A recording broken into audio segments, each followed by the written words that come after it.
Hola, nosotros somos el equipo 6 y vamos a presentar el tema de presión y fluidos. Hola, soy Luis Rivaldo de parte del equipo 6 con el tema presión y fluidos y hoy les hablaré de algunas propiedades de estos. Primero que nada, ¿qué es un fluido? En física, un fluido es una sustancia que se deforma continuamente bajo la aplicación de una tensión tangencial, por muy pequeña que sea. Es decir, cuando hablamos de fluidos estaremos hablando de gases o líquidos. Debido a estas condiciones, un sólido no se considera un fluido y por lo tanto no tiene estas mismas propiedades, entre las cuales se encuentran la compresibilidad, la densidad, la fluidez y la viscosidad. Además, tienen ciertas características como son la estabilidad, la turbulencia y la tensión superficial. En esta ocasión yo les hablaré sobre la compresibilidad, la estabilidad y la turbulencia. La estabilidad hace referencia a cuando las partículas se mantienen con una misma trayectoria. Esto quiere decir que la uniformidad que presentan hace que nunca se puedan cruzar entre sí. Igualmente, la velocidad se mantiene constante. La compresibilidad, por otro lado, es un cambio relativo en el volumen del fluido en relación con un cambio de una unidad de presión. Se expresa usualmente como cambio de volumen por unidad de volumen del fluido por kilómetro sobre centímetro cuadrado de cambio de presión. El gas tiene una mayor compresibilidad que el líquido. En otras palabras, es una propiedad de la materia a la cual hace que todos los cuerpos disminuyan el volumen al someterlos a una presión o compresión determinada, manteniendo constantes otros parámetros. Algunos ejemplos de compresibilidad serían los tanques de buceo. Estos se llenan de aire comprimido, es decir, que se aplica una presión para que pueda entrar una mayor cantidad de aire en un mismo volumen.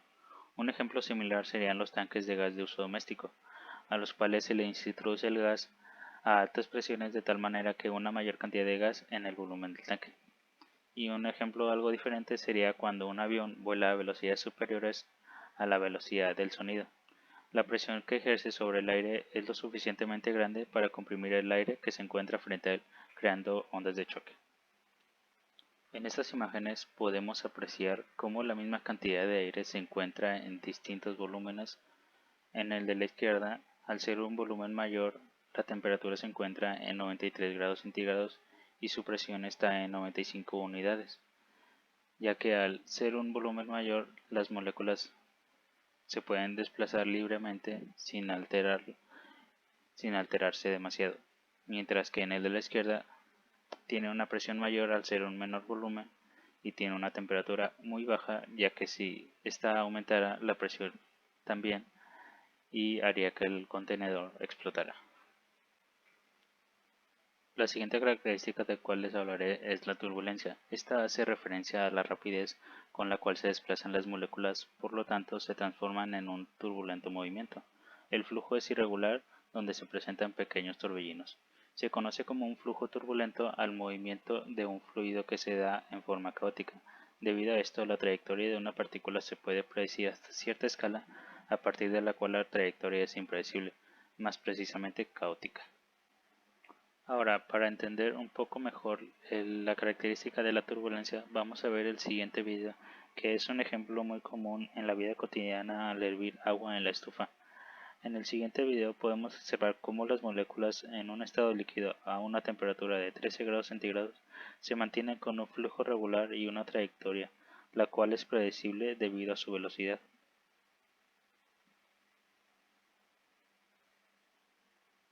Ahora, al momento de subir la temperatura, podemos analizar cómo éstas comienzan a girar sobre sí mismas y rebotar unas con otras, principalmente las que se encuentran al fondo, y posteriormente las otras comienzan a bajar para finalmente encontrarse todas en el mismo estado debido a la alta temperatura. Es aquí cuando el flujo es irregular de manera que su trayectoria puede ser impredecible. Y bueno, este es un ejemplo algo sencillo, pero explica de manera general lo que es la turbulencia. Bueno, por mi parte esto sería todo. A continuación mi compañero Giancarlo terminará de explicar las propiedades restantes. Gracias por su atención.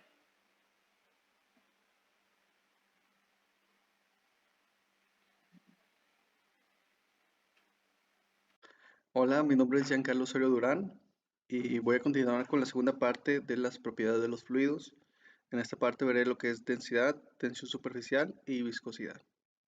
Bueno, primero, ¿qué es la densidad?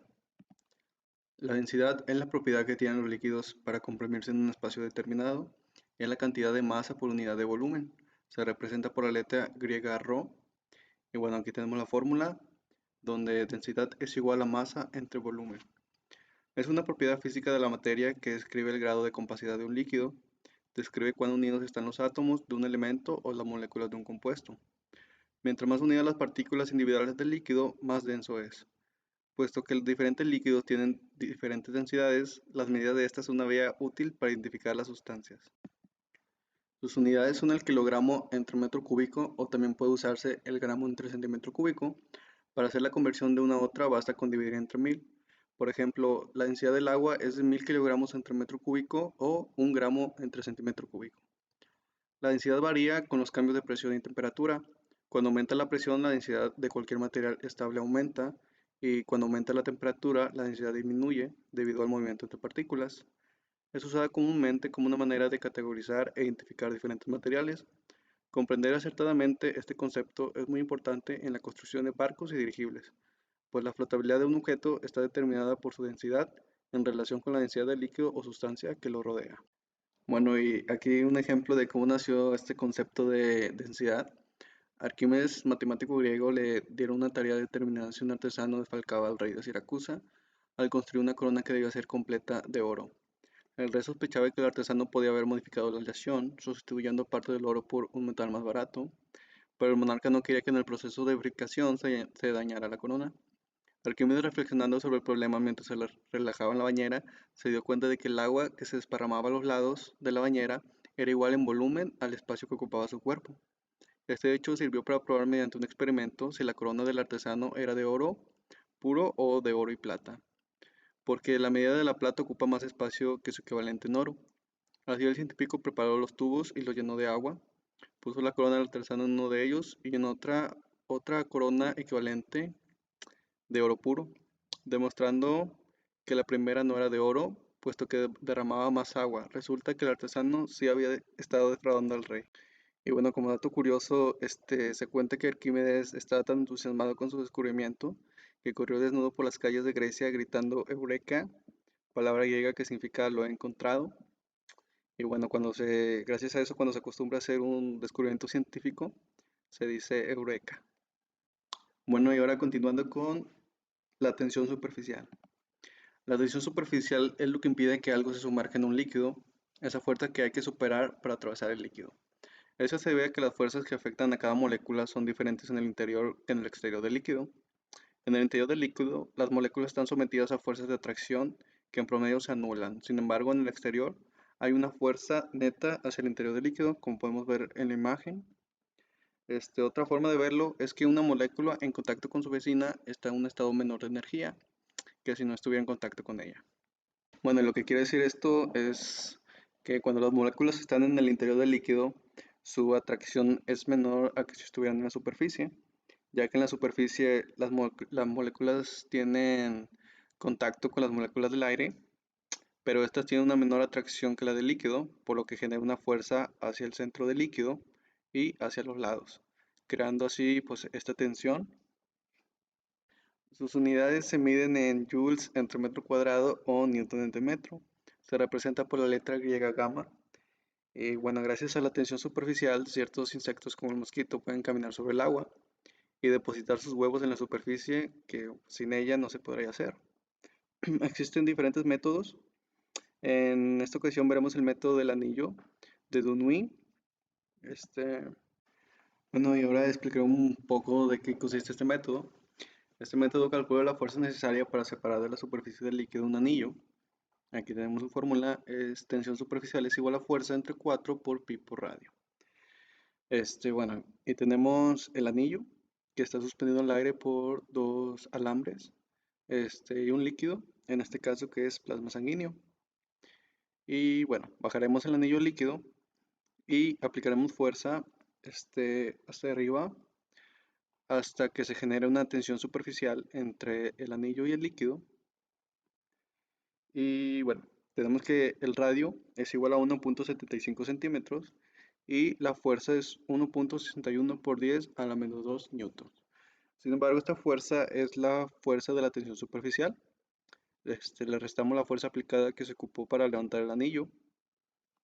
Y bueno, tenemos la fórmula que es tensión superficial es igual a fuerza entre longitud de la fuerza aplicada. Este, y bueno, tenemos que en longitud es igual el perímetro del círculo, que es 2 pi por radio. Pero en este caso, como bueno, el líquido toca dos veces el círculo, adentro y afuera que se genera esta tensión, lo multiplicamos por 2, lo que nos da que tensión superficial es igual a fuerza entre 4 por pi por radio. Y bueno, sustituyendo los datos, nos da que tensión superficial es igual a 0.73 newton entre metro. Bueno, la siguiente propiedad es viscosidad. Como dijo mi compañero Luis antes, un fluido es una sustancia que se deforma continuamente. Podríamos ver la viscosidad como la resistencia a esta deformación. Es una propiedad física característica de todos los fluidos, la cual emerge de las colisiones entre sus partículas que se mueven a distintas velocidades. Así, cuando un fluido se mueve, dichas partículas generan fuerza de fricción, retardando o impidiendo el movimiento. Un fluido con una alta viscosidad no genera salpicaduras, ya que sus partículas se atraen con una fuerza que impide el movimiento de capas superiores. Para la medición de la viscosidad de un fluido se utilizan instrumentos como el viscosímetro o el reómetro. Y bueno, eso es todo por mi parte. Gracias por su atención. Los dejo con mi compañera. Hola, mi nombre es Paola Zúñiga y voy a dar el tema de presión atmosférica. Vamos a comenzar con la definición. Como su nombre lo dice, la presión atmosférica es la presión que ejerce la atmósfera sobre los cuerpos que se encuentran en la superficie. Esta presión es debido a una columna de aire que se encuentra por encima del objeto hasta el límite superior de la atmósfera. La fórmula que usamos es la fórmula de la presión. P es igual a densidad por gravedad por altura. Para el caso de la presión atmosférica, la densidad que vamos a tomar en cuenta es la densidad del aire. Y la altura que vamos a tomar en cuenta es la altura hasta el límite superior de la atmósfera. La presión atmosférica a nivel del mar es igual a 1.013 por 10 a la 5 pascales.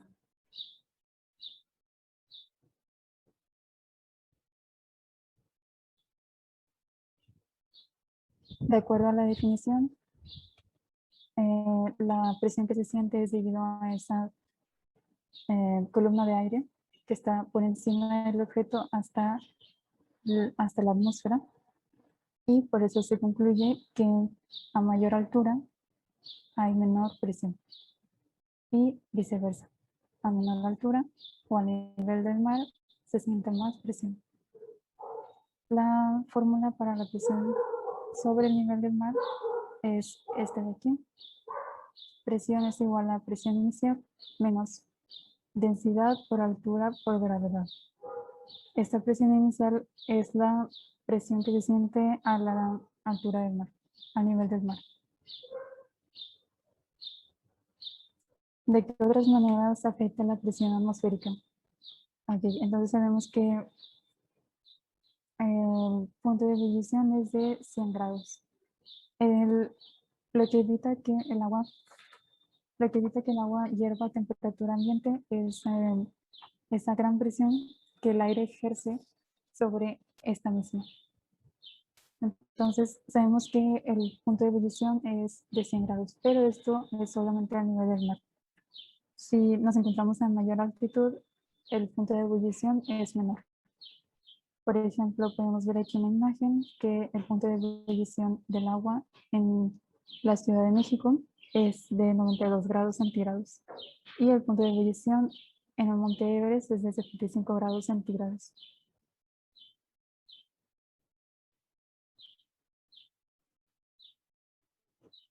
Aquí tenemos un ejemplo en el que se aplica la presión atmosférica.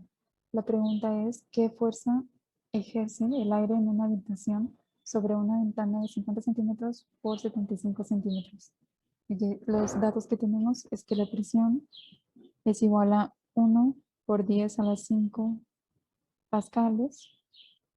Tenemos el área, que sería igual a 50 centímetros por 75 centímetros. Esto da un total de 3.750 centímetros cuadrados. Y nos está pidiendo la fuerza. Primero hay que convertir estos centímetros cuadrados en metros cuadrados, que sería igual a 0.375 metros cuadrados. Muy bien, ahora que ya tenemos el área en metros cuadrados, sabemos que la presión es igual a la fuerza. Entonces quedaría fuerza es igual a presión por área.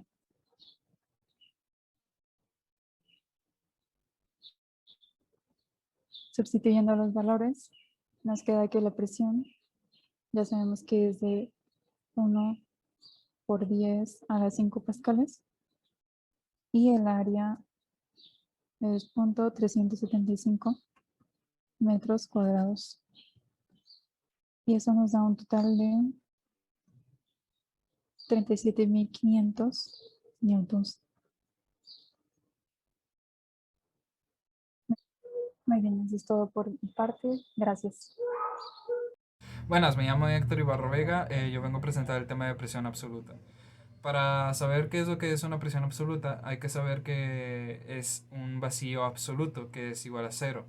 Esto quiere decir que en su base no va a haber nada de presión atmosférica ni tampoco manométrica.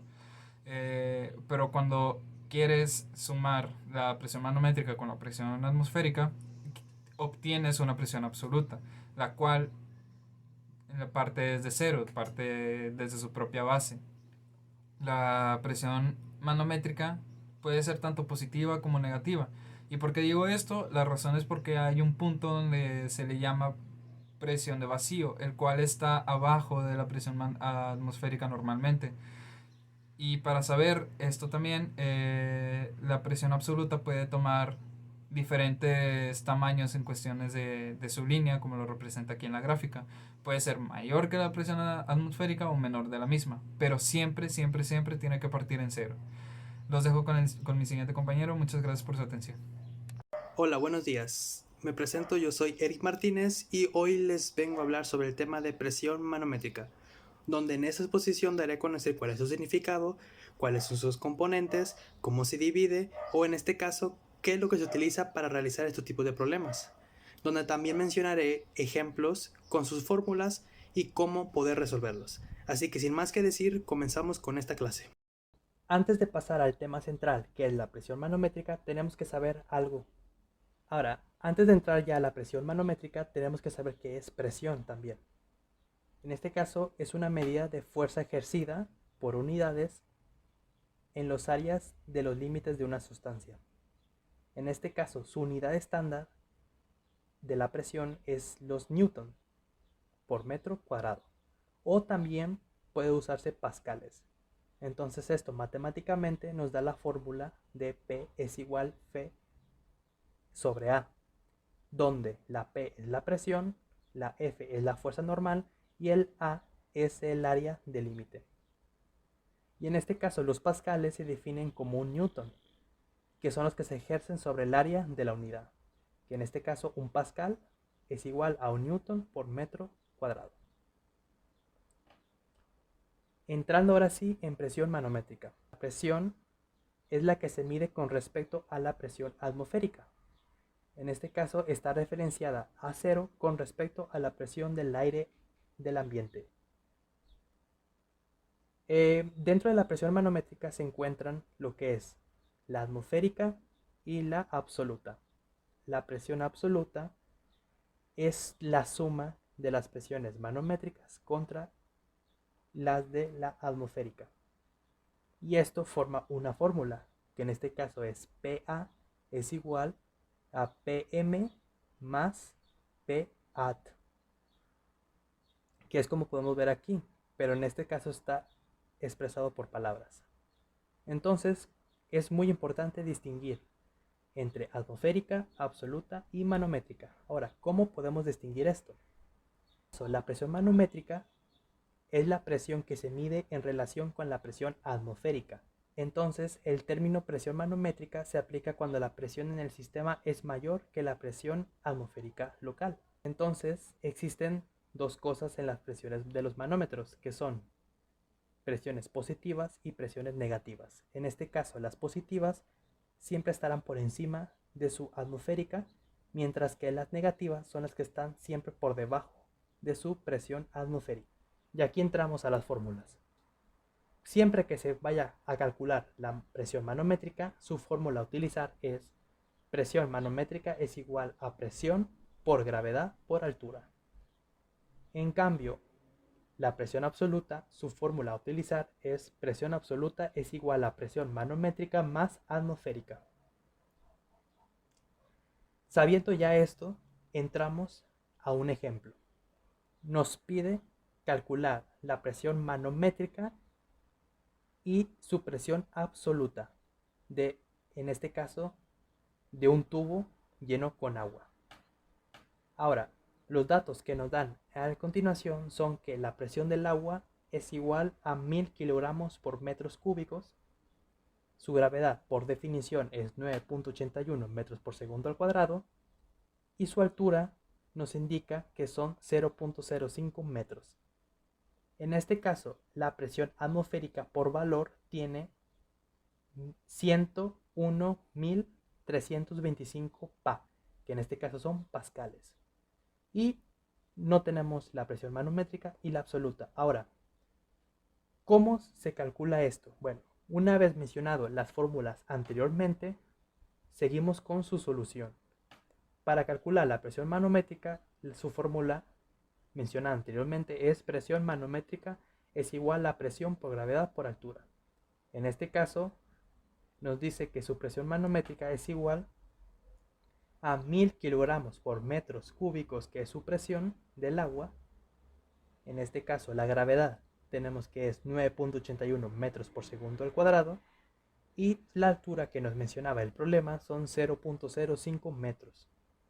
Multiplicando esto nos da un resultado de 490.5 pascales. Como mencioné, sus unidades siempre serán pascales.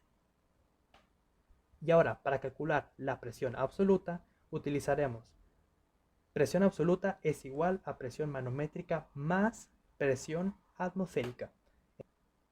Sabemos que la presión manométrica vale el resultado anterior, que son 490.5 pascales más la presión atmosférica, que por definición tenemos que son 101.325 pascales. Sumando esta cantidad nos da un total de 101.815.5 pascales. Y así podemos obtener la presión manométrica y absoluta. En otros casos se utilizará que la presión de la presión absoluta será presión manométrica menos presión atmosférica, pero esto siempre va a variar del tipo de problema que nos estén pidiendo.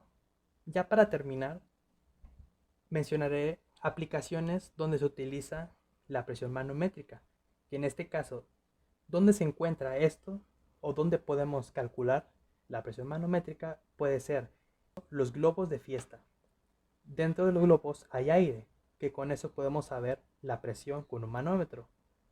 ¿Dónde más se presenta presión? En los globos de helio es lo mismo. En los neumáticos, mencionados anteriormente también, se encuentra aire. Los tanques de medicina, que en este caso son de oxígeno, el oxígeno es un gas que también se puede medir con presiones. Las pelotas, igual. Un faro de un automóvil también puede medirse. Los hidrógenos también. Los vapores del agua, cuando están a una temperatura muy alta, también. Y por otros tipos más. Pero estos que mencioné son los más comunes. Y bueno, esto ha sido todo por mi exposición. Aquí está donde saqué mi información. En este caso, si gustan visitarlos, pueden ir. Y eso ha sido todo. Gracias. En lo personal me pareció muy interesante investigar la presión hidrostática porque es algo que podemos ver en el día a día en muchas actividades de recreación como el buceo o en obras de ingeniería como los submarinos, los sumergibles o cualquier estructura que sea construida debajo del agua. En lo personal, cuando tomé clases de buceo, mi instructor nos contó una anécdota en la que estaban a menos de 50 metros de profundidad, creo, o casi 50 metros, y en esa profundidad el cuerpo necesita consumir más oxígeno para seguir funcionando correctamente.